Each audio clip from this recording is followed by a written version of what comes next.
this next topic I want to talk about something that Hannah Claire is really deeply involved in. Oh no, I get so nervous now when you say that. Now that we're at this Middle East global conflict. No, it's a total Chud victory. So one of whose side am I on in this Chud the victory? Chuds. Just You're so on the I Chud. understand. You're on the Chud side. Am I? Yes. Look, a video game called Stellar Blade came out and it caused a big kerfuffle. When was that? Last summer, Melonie? Was that right? Yeah, something like that. Last September, I think it dropped. Yeah. Okay. So early fall. It was a fine game. But it had a lot of fan service. Hannah Claire, are you familiar with fan service? What that is? To refresh my memory, because I used to use it all the time, but generally now I have no idea. Generally you'll find fan service in this area of the photograph, and then also you may find it a little lower. And this sounds degenerate. It is. Well, it can be, yeah. And like, I'm just saying, it exists. There's nothing inherently wrong for it. Well, my take with Stellar Blade is the game, it just looked like a normal, how games were with a character who was a beautiful character. And some of her outfits were a bit on the skimpy side, but for the most part, it was her main outfit was a bodysuit, like a space suit. Yeah, you know what I mean? Yeah. And so I felt like it wasn't inherently fan servicey to over the top fan servicey until people actually, when you saw the promotions leading up to it, it looked, pretty reasonable. Like, okay, this is fine. But then you got people actually playing the game and then they're just flooding the internet with upskirt screenshots and zooming in on the boobs and this and that. And then they made it look more degenerate than the game. It makes it look like it's a degenerate game that, it's only hypersexualized, but you can actually play it very normally that, okay, the character's attractive, but that's not the focus of this game or the point of this game. Like, you feel like the users were outing themselves as degenerate because they were looking for Yeah. I mean, look, yeah. just like Melonie, I also read Playboy for the articles. But there were some people out there that were in it for the photographs. But so this game came out now on PC, which usually is like a year or two later. And it doesn't always happen when a console game comes out on PC.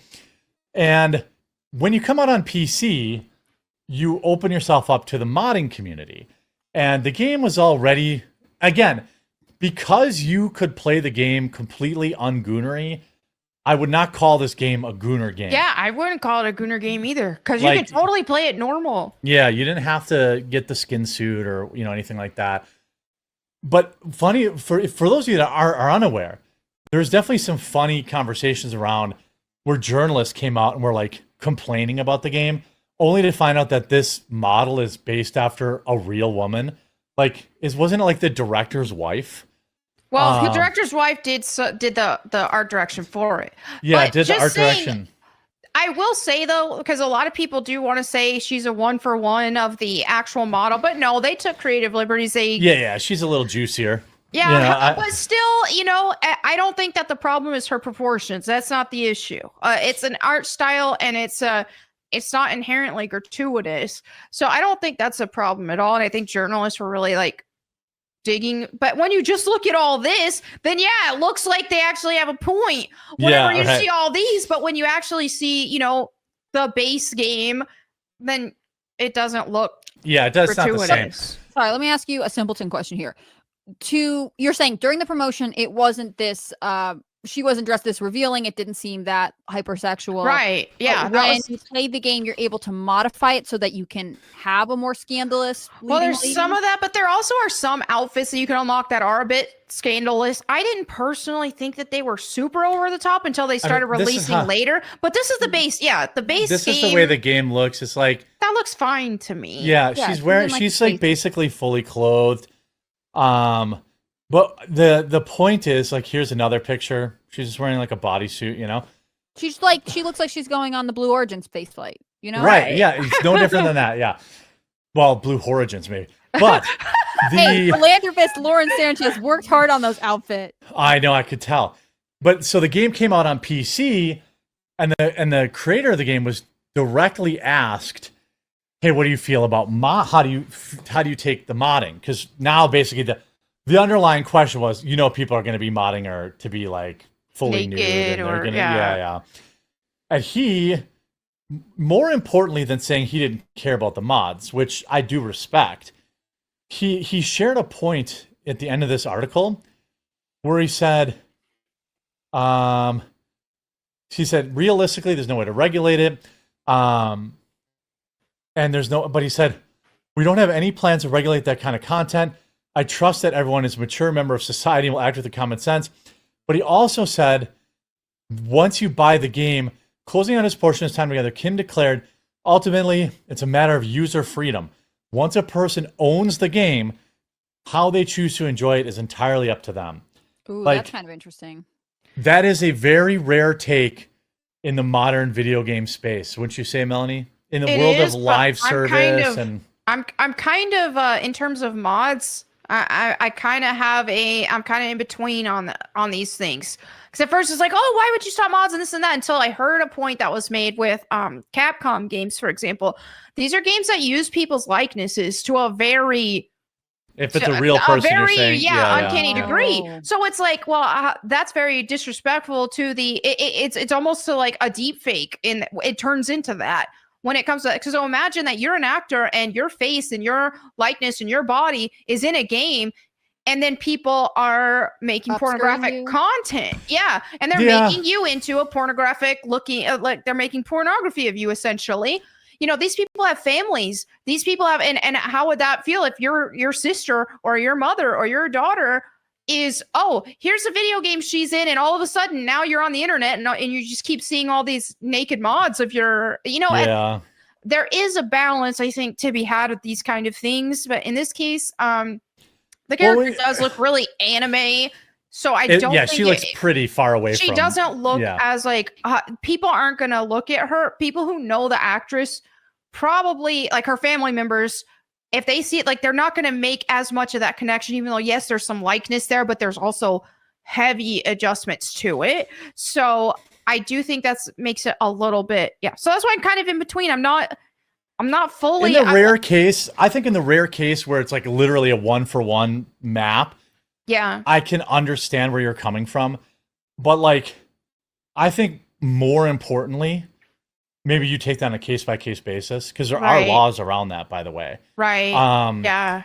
But in like every other scenario, there, like, I like his take on mods. Like, this is a take about mods in terms of like making a game like more adult themed. But look at games that have been literally saved by modders. That is true. Skyrim, for example. A lot of Scrolls games. A lot of times games come out and they're a buggy, broken mess, and modders can fix stuff a lot quicker and more efficiently than these big game studios. And so they'll release a mod to fix this, that, or other things, or quality of life things in video games, and like they can literally save a whole game. I like the look. I don't download Gunner mods. If you do, I look at that as the same as like saying, you're downloading, porn. Like, I'm not going to say you belong in jail or anything. I know Melonie and I get in trouble with the Gunner community because they feel so personally attacked. I've often said like, trouble with. Well, I think it's weird how emotional they are about it. Like, well, it's the same as feel like you're doing something queers, wrong, because they get emotional about it too, because they do need some sort of validation to level out the shame that they feel associated with it. I don't really care if people do it, but it is weird. Right. It is porn in general is degenerate. So, and that's how society should be seeing something like that, of that nature, because it's not conducive to society. It's harmful to society. So it's normal to find that shameful, and it's normal to inherently be ashamed of yourself if you partake in something like that. So this is why the whole like LGBT movement and all that, like they have parades and they need celebrated, because there's an inherent shame that comes with going against God's design in this in the fashion that they do with their sexual depravity. So porn is just like an extension of that. And that's why Gooners also get so defensive, is it's the same thing as the LGBTQ. They know what they're doing is wrong. Yeah. I mean, like, exactly. They need affirmation because when you shine a light on it and you say that it's shameful, they already feel that. They already know that. Right. They know. Yeah. Yeah. I don't think playing. Look, here's the other thing about like these spicy video game characters, both men and women. You know, there are beefcakes out there that are designed for the female For the gaze. ladies. No amount they make of those for women too, and they're perverted. Yeah. Yeah. But like no amount of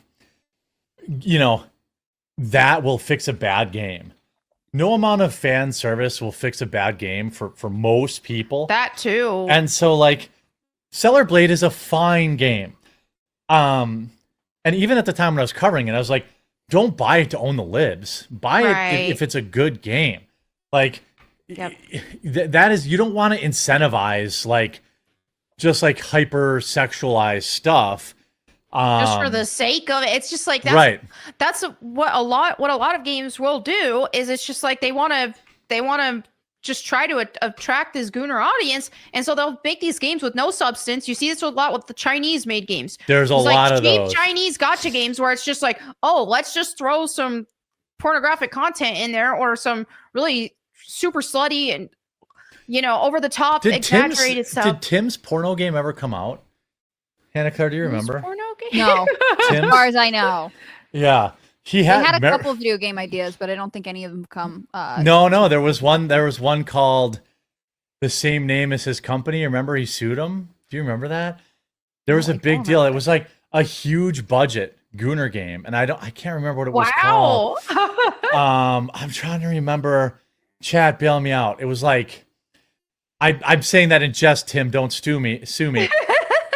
But it was like called Subverse. Yeah, Subverse. Oh, it did come out. Oh, okay. Oh, yes. Interesting. Okay. Yeah. What you're talking about. Yeah, well, anyway, this game now has 1 million players on PC, and the media's like, oh, but they're only Asians. They're primarily Asians.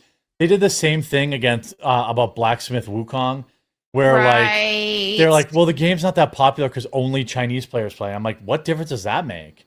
If it's a good game, it's a good game. So it's and also like if they're spending the money to play it, and I used to think about this with movies, right? Like a lot of movies will edit their movies so that as many Chinese people go to see them as possible, or at least the Chinese government won't prevent them because it's such a huge market share. I mean, it's an enormous population. So if you're saying like only Chinese people are playing the game, like that means that a lot of people are playing it, I would assume. I don't know.